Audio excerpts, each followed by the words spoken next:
Watching the new 6.4 trailer and seeing Golbez looking menacingly evil, it got me thinking, what makes a great leader? Here's a villain that recently sent his minion to his death. In patch 6.3, Kagemitsu was happy to do it. At long last, I go to join the great. Dang, he must have really bought into what Golbez was selling. So I look at a guy like Naoki Yoshida and wonder the same thing. Is he a great leader or is he just overrated?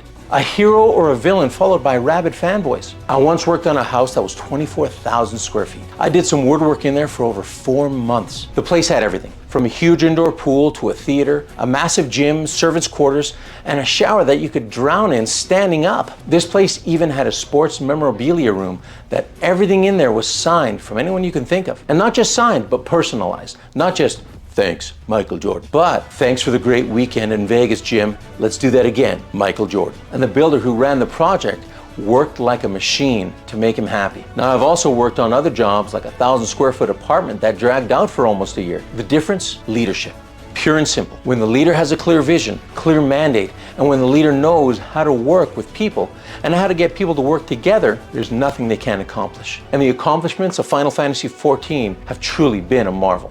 Now, we all know the story of how Yoshi P turned Final Fantasy XIV around from a flaming pile of turd to surpassing World of Warcraft in many ways. Not an easy feat, and it all started at the top. And having worked with all kinds of leaders myself, it's clear to me by the outcome that Yoshi P is a leader worth his salt. Not only by his output, but also by this small fact, this small point that can be overlooked, but means quite a lot. And it's available if you like and subscribe to this video. Just kidding.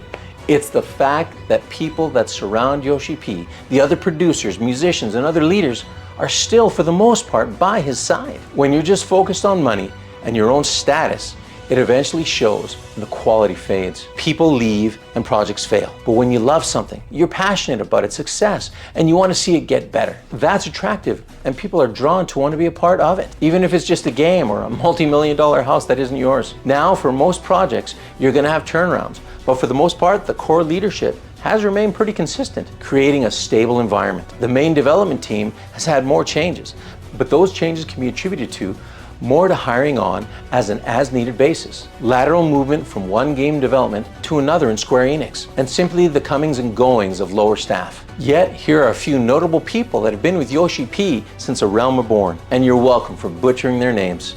Hiroyoshi Minagawa, lead artist.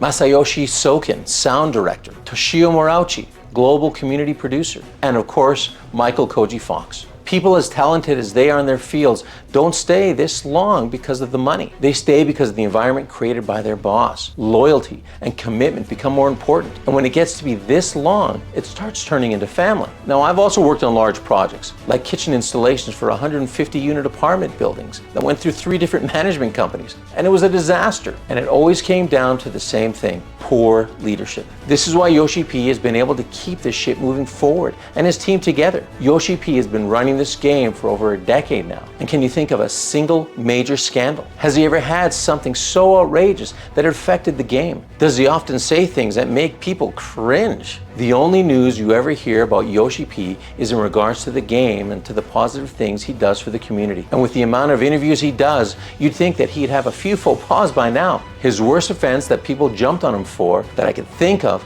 is when he answered people on why there wasn't diversity in the upcoming Final Fantasy XVI game. Some people squawk, but in my opinion, it makes sense, and it's no big deal. I'm Latino. Should I see more land people in my medieval storyline? The argument of, well, they have flying chickens, is such a false comparison. Good story writing has boundaries. The boundaries in Final Fantasy have been set. It's been set in a certain time period and set geographically. Heck, if anyone should be mad, it's his native Japanese people, because they're not represented in the game at all. And yet they aren't. That speaks volumes to me. It was a lose-lose scenario that no matter what Yoshi P said, people would be pissed. Sometimes people just want to be mad at everything because they're just comfortable always being mad. This wasn't a major issue, and Yoshi P faced it head on. And what has he done since? Kept his head down and just kept working. Working at pleasing the fans, even when you can't please everyone. Now, have you ever seen a director so invested in a game that his cosplay is better than everyone else's? He is so focused on fan service, in my opinion, that in spite of the software of the game being painfully old, he's still trying to give people more glamour plates. Okay,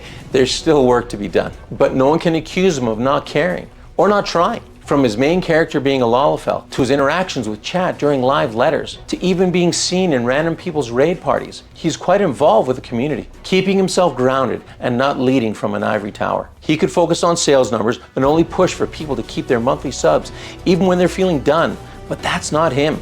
I remember earlier this year when World of Warcraft brought out a 12-month subscription. What a gong show. Blizzard showed how greedy they really are. No drop in monthly rates either, just you buy 12 months. This to stay tethered to the game, even when it's that bad. Then there's Yoshi P, caught playing Zelda during a recent live letter. He just wants people to have fun, to enjoy their games, and when they need a break, go play something else. That's a great leader. I say all this not to fawn over the guy, but to call out good leadership when it's done right. I've done work with some amazing people in my life and some pieces of crap. So when I look at not only the way Yoshi P conducts himself, but by the way he leads his team and the successes that have come from that team he leads. No one's perfect.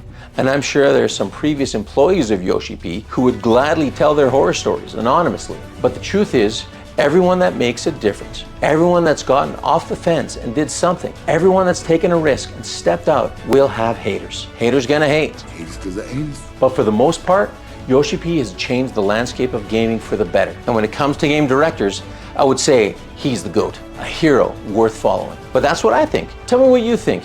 Do you think Yoshi P is overrated? Are there other factors more important than him that made Final Fantasy XIV a success? Do you think he's a mad genius still biding his time to show his real colors? Tell me what you think below. And if you want to hear a story about this humble father who pulled his kids out of school just to play Yoshi P's game, you can click on over here.